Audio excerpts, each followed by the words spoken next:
কাজ করছে। এখন আপাতত শুধু ডিমটাই করেছি। অ্যাকচুয়ালি আমাকে রিনাদি শুধু বলেছিল যে সকাল সকাল টেস্ট করে এসেছে। হ্যাঁ, আর সাথে আজকে হবে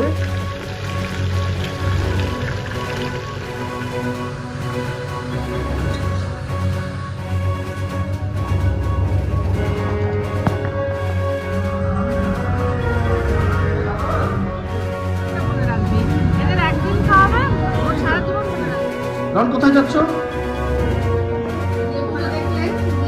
এবার দিচ্ছি গোলমরিচ, মোটামুটি আন্দাজ মতো দিয়ে দিলাম।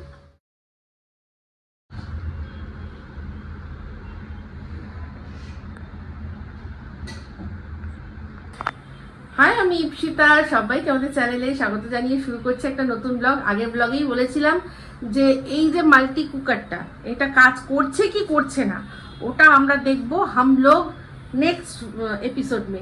তো নেক্সট এপিসোড চলে এসছে, এটা খুব ভালোভাবেই কাজ করছে। এখন আপাতত শুধু ডিমটাই করেছি। অ্যাকচুয়ালি আমাকে রিনাদি শুধু বলেছিল যে অন অফ হচ্ছে কিনা সেটা দেখে বলো, অন ইয়েতে করেছি তো, অনলাইনে কিনেছি তো সেই জন্য। তো হ্যাঁ, কাজ করছে এটা।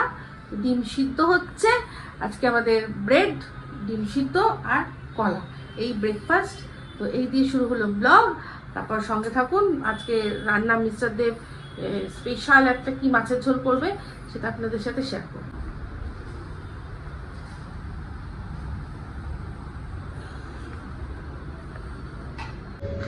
দেখুন কি সুন্দর ডিমটা সিদ্ধ হয়েছে। আর এই যে টোস্ট করে নিয়েছি, আর এইটা হচ্ছে আনসল্টেড বাটার, ঠিক আছে, মানে এটা আনসল্টেড বাটার, হোয়াইট বাটারও বলে। এই হচ্ছে ডিম সিদ্ধ আর কলা। আর কি দেখাবো, এই হচ্ছে তার সাথে চা।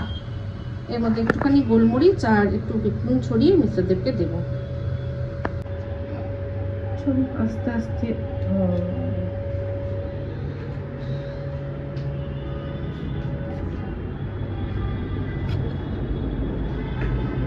না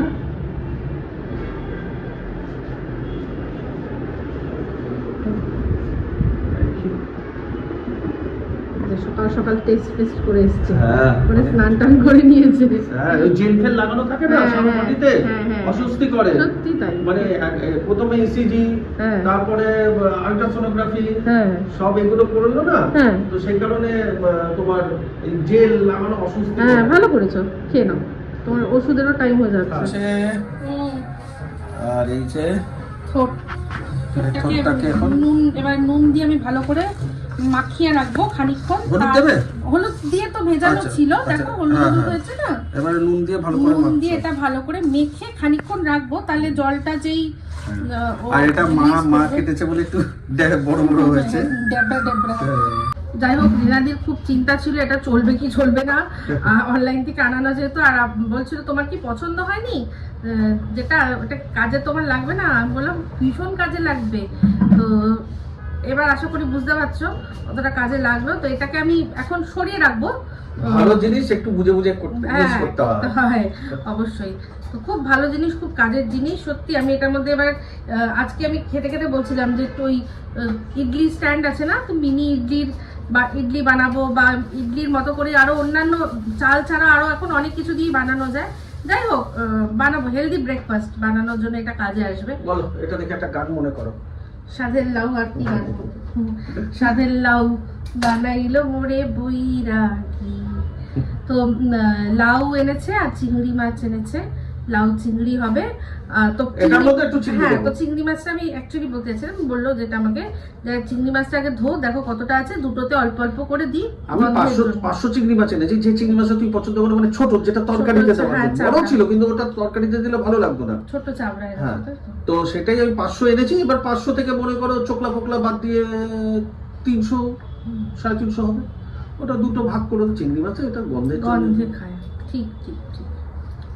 আর সাথে আজকে হবে তেলাপিয়া মাছ, মানে তেলাপিয়া আমরা অরিজিনাল তেলাপিয়া, আমি এমনিতে আনি না, না ওসব আনি না, একদম পুরো কালো ছিল মাছটা একদম, সেটা দেখেই আমি এনেছি। অনেকদিন পরে এরকম দেখলাম, তো এনেছি। আর ম্যাডাম তো সব তেলাপিয়া মাছ টাছ খান না। না গো, খান না মানে ব্যাক স্টোরিটা বলো। ব্যাক স্টোরি হচ্ছে ম্যাডাম ছোটবেলায় ম্যাডাম মানে খেয়েছি। ইপসিতার মা এত তেলাপিয়া মাছ, বাটা মাছ, চারাপোনা মাছ এত খাইয়েছে যে ও এখন ওগুলোকে হেট করে, বিদ্রোহ করেছি, তাই ও খাবে না। আমি বললাম তোমার মা খাইছে, তুমি আমার সাথে কেন বিদ্রোহ করছো? আমার সাথে একটু খাও মাঝে মাঝে। ও খাবে না, তাই ওই আমি খাই না। বাবাও সেম, বাবাও খাবে না। বাবাকেও খাও, আমি খাও, জোর করে খাও। আমি বললাম আমিও খাও, যেরকম তোমার বউ খাও তো আমিও খাও। তো শুধু ওর জন্য আমি ওই ভেটকি মাছ এনেছিলাম, সেই দুটো মানে আলাদা আলাদা করে সরিয়ে রেখেছিলাম, তো সেই ভেটকি মাছটা আলাদা রেখে দিয়েছি ওর জন্য। ও ভেটকি খাবে, আমি খাবো। সর্ষে দিয়ে করবো, সর্ষে পোস্ত দিয়ে ঝাল সর্ষে পোস্ত ঝাল করেছে। অনেকদিন খাই না তো, আমি প্যাকেট নিয়ে এসেছি সর্ষে। ওটাতে কোনো ওই কালো কালো গুলো থাকে না, ওগুলো কালো কালো গুলো না ছেঁকে করলেই ইয়ে হয়, কি বলে পেট ব্যথা করে, পেট কামড়ায়, তো ওই জন্য ঠিক করেছে। দেখাচ্ছি যখন করবো। সব প্রথম রান্না শুরু করে দিলাম। প্রথমটা হবে হচ্ছে থোর। তো থোরটা তো ভালো করে চটকে নিয়েছি নুন দিয়ে। এবার এই যে দিচ্ছি হচ্ছে গিয়ে কারি পাতা দেবো, আর তার সাথে দেবো চিংড়ি মাছ। সবার আগে চিংড়ি মাছটা একটু হালকা করে ভেজে তুলে রেখে দেবো, তারপর কারি পাতা সর্ষে ফোড়ন দিয়ে দেবো হচ্ছে গিয়ে ওই ওটাকে কি বলে থোরটা, তার মধ্যে চিংড়ি মাছ মিশিয়ে দেবো। খুব সিম্পল। তো যাই হোক, ভেবেছিলাম চিংড়ি মাছটা একটুখানি ভেজে তুলে রাখবো। মিস্টার দেব বললো একদম ফ্রেশ চিংড়ি মাছ তো মানে না ভেজেই আমরা অনেক রান্নায় দিই, বললো ফ্রেশ ডাইরেক্টলি একেবারে করো। তাহলে হলো গিয়ে সবার আগে করবে ফোড়নের পরে এর মধ্যে চিংড়ি মাছটা দিয়ে দেবো, তার মধ্যে ওটাও দিয়ে দেবো, কি বলো থোরটা, বাস কমপ্লিট হয়ে যাবে।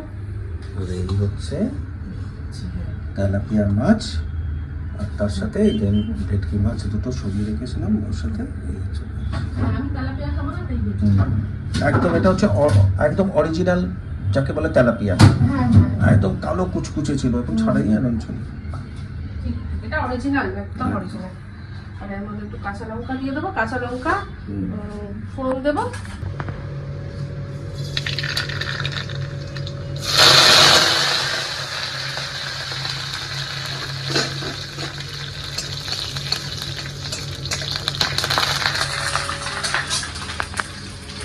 আমার মুখে চিনতে না হয়, এটাও দিয়ে দিই।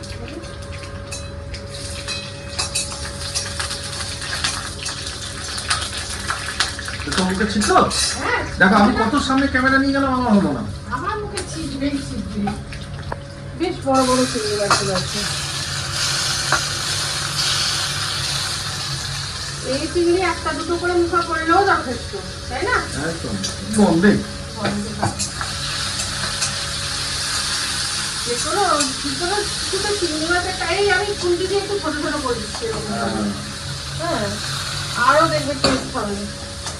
চিংড়ি মাছ বাটা দেয় দেখবে সব ওই ফ্রাই সব রান্না, ওটা কিন্তু শ্রিম্প টেস্ট, যেকোনো থাকবেই থাকবে, আলাদাই টেস্ট হয়। যারা এঁচোড় চিংড়ি করেন, এঁচোড় চিংড়িতে যারা এঁচোড়টাকে চিংড়ি মাছটাকে ভেজে রাখেন, আমি বলবো তাদের ভেজে রাখতে না, আমি বলবো তাদের ডাইরেক্ট চিংড়ি মাছটাকে দিয়ে দেবেন মশার সাথে, দেখবেন ওর টেস্ট আলাদা হবে। ভাজলে অনেকটা না ফ্লেভার বেরিয়ে যায়।